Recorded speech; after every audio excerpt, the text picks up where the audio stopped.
Alors maintenant, on va passer à x secondes pour voir vraiment est-ce que cette solution-là, x qui vérifie cette forme-là, avec lambda et phi' vérifie le système de Cramer, le système suivant, le système de quadrature, égale c, est-ce qu'il va vérifier l'équation? Alors, x secondes, ça va être facile à calculer maintenant. Calculer x secondes, c'est lambda prime, lambda prime, voilà, phi prime, plus lambda phi seconde, plus bêta prime, c'est ça, bêta prime psi prime, plus bêta psi seconde. C'est bien ça? Oui ou non? Alors regardez ici, donc je dérive ça, c'est le produit de deux fonctions, lambda prime, c'est lambda prime phi prime, plus lambda phi seconde, je dérive le produit de deux fonctions. Ça me donne ça. La dérivée seconde, c'est ça. Alors, on va essayer de démontrer que tout ça, ça nous donne quoi? On va démontrer que ça donne vraiment l'équation.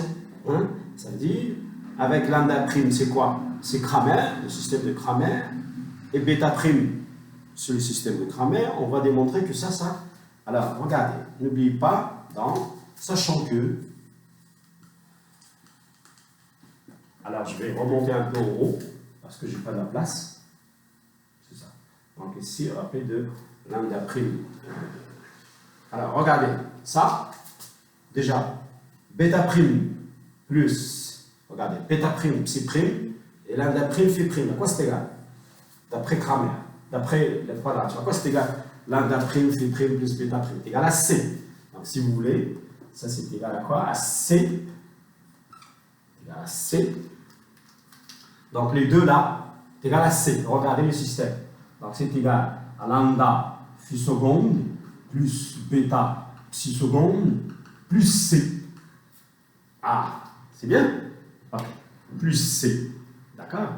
Alors, il faut que je remplace lambda phi seconde plus bêta psi seconde par quelque chose. Il faut que je le remplace par x, c'est ça? Hein?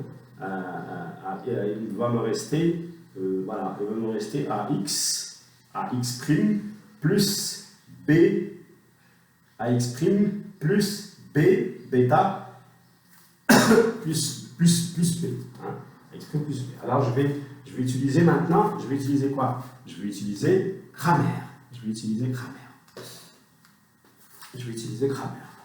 Alors j'efface tout ça. Alors je laisse.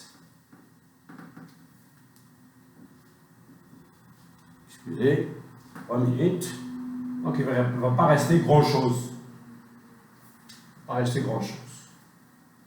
regardez, qu'est-ce qu'on a trouvé ici jusqu'à maintenant? On a trouvé que notre fonction x seconde est égale à ça. Bien. Alors, lambda prime, si vous voulez, lambda prime,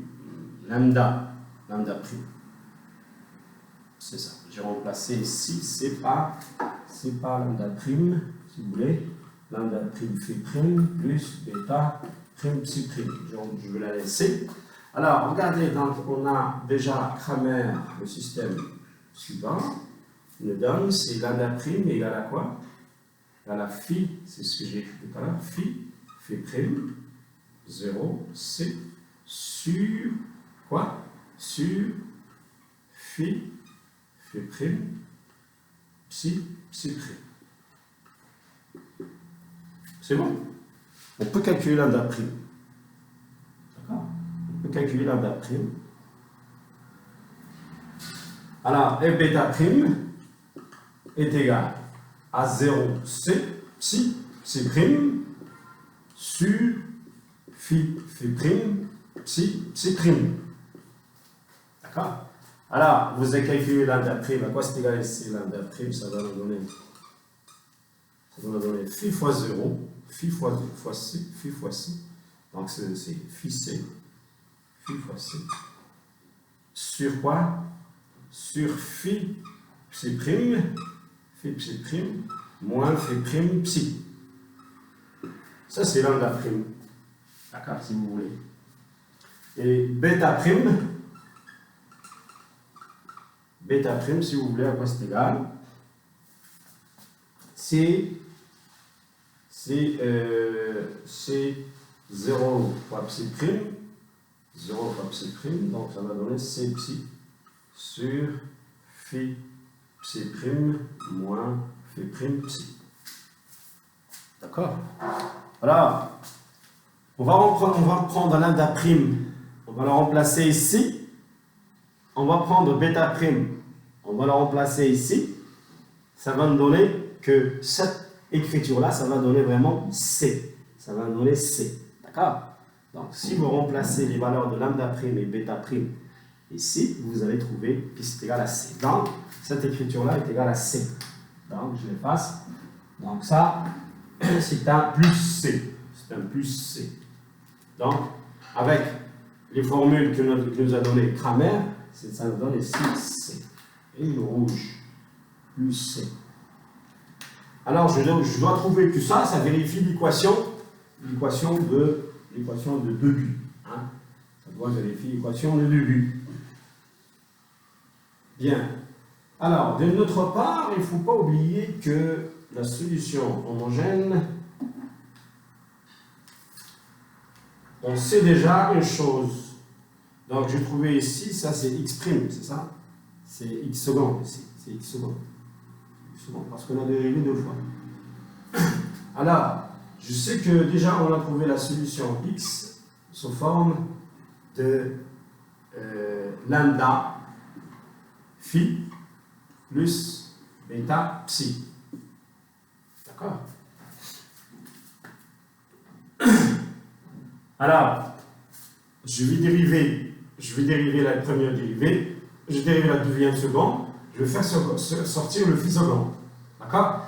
Avec, si vous remplacez lambda prime et bêta prime par leur valeur dans Cramer, vous allez trouver que tout ça, ça va donner quoi? Ça va donner l'autre partie, donc on va avoir x secondes.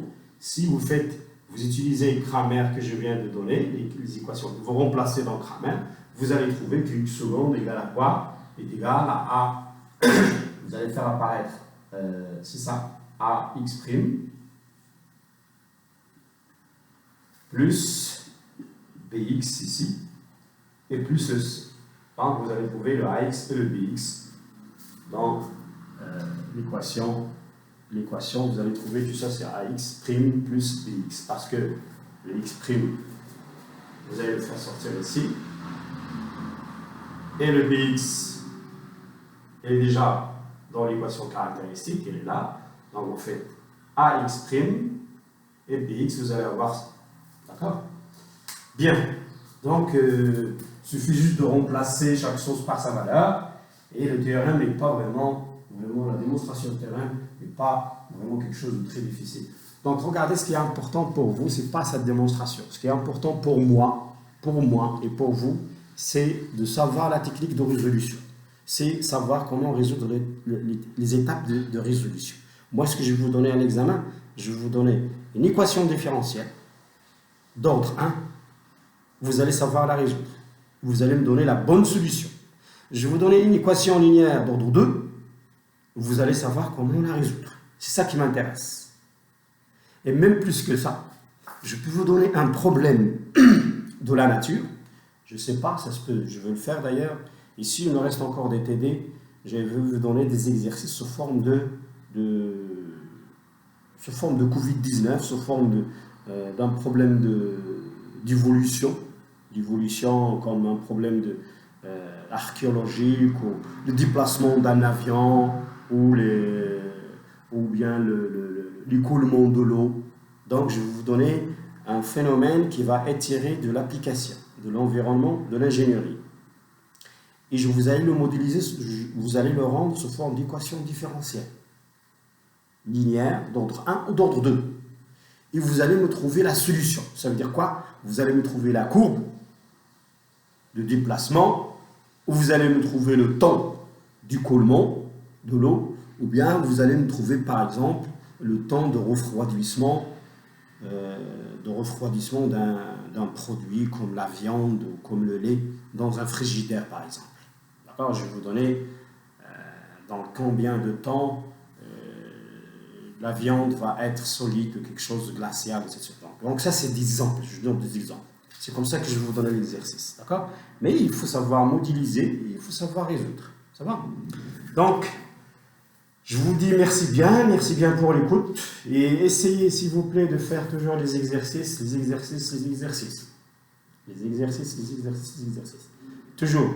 Moi, j'ai mis des exercices d'algèbre surtout. Les exercices d'analyse, vous êtes avec M. Boudjej, il va vous donner des exercices, surtout j'espère qu'il va vous donner des exercices d'application de la nature, et il va un peu refaire avec vous cette technique de résolution par quadrature, etc. Et essayer de faire les exercices et aller chercher sur Internet. Il faut chercher. Il ne faut pas s'attendre au professeur. Il ne faut pas dire au professeur donne-moi. Il faut aller chercher. Il faut aller chercher sur Internet. C'est ça le travail. Le travail d'un ingénieur et d'un universitaire, c'est quelqu'un qui va aller chercher. Il va aller chercher sur Internet, il va chercher les solutions, il va chercher les exercices, et faire les exercices, et travailler, etc. Le cours, on essaie de vulgariser le cours un peu le maximum possible. D'accord? Alors, j'ai finalisé le cours de l'analyse 2. Je vous espère une très bonne année. Et essayez bien sûr de travailler. Il reste encore des heures. On va essayer de faire des exercices, etc., des applications. Mais le cours, il est finalisé. Que ce soit en algèbre, que ce soit en analyse. J'espère que tout le monde a bien reçu quelque chose cette année. J'espère que tout le monde est satisfait. Mais je vous dis toujours, l'effort, ça doit venir de vous. De 70 à 80%. Le professeur, il vous donne 20%. Mais la réussite, votre réussite et votre mérite, ça vient de vous. Ça vient de vous. Vous êtes responsable de votre réussite et vous êtes responsable de votre échec. De votre échec, plutôt. Vous êtes responsable de votre échec et de votre réussite. Donc, il suffit d'être attentif et d'être responsable et travailler et essayer de demander aux autres et essayer de chercher, essayer de répondre au bon moment. Vous allez bien sûr réussir votre année. D'accord? Donc, pour les exercices que j'avais donnés, le groupe ABCD, c'est obligé qu'il va me rendre les exercices de la vidéo et même la série TD4. Vous devez me la rendre, s'il vous plaît, avant je vais vous donner jusqu'au 15 mai. La série TD4 et l'autre avant 10 mai, la série TD4 avant le 15 mai. D'accord? Alors faites ça. Et si vous avez des questions, je suis là pour vous et je suis disposé et disponible pour vous. Nous sommes là pour vous. D'accord? Surtout dans cette situation de confinement. Je suis là pour vous aider à réussir. Et j'aimerais que tout le monde puisse passer son année, Inch'Allah, avec bonnes conditions et le farah ou l'ana, Inch'Allah. Allah yajib lakum, tissir Allah alaykum. Tabarakallah alaykum.